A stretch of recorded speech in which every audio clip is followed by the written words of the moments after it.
వెనక సంసారాలు ఎందుకు బాగుండేవంటే ఒక మాట చెబుతానమ్మా, దయచేసి మరోలా అనుకోకండి. ఇంటికి ఎవరన్నా అతిథులు వస్తే ఆడపిల్ల చేత టిఫిన్ కాఫీలు ఇప్పించేవారు, మగపిల్లల చేత తాంబూలం ఇప్పించేవారు.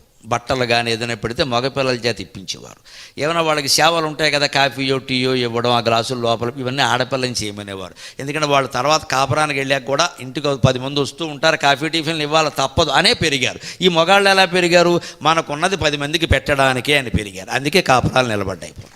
సింహద్వారాలు తెరిచేసి కూర్చుని హాయిగా పోయి, భయం వల్ల తెరవకపోతే తెరవకండి, కానీ వ్యవహరించాల్సిన విధానం ఏమిటి? మన ఇంటికి వచ్చిన వాడికి ఏదో ఒకటి ఇచ్చి పంపించాలి.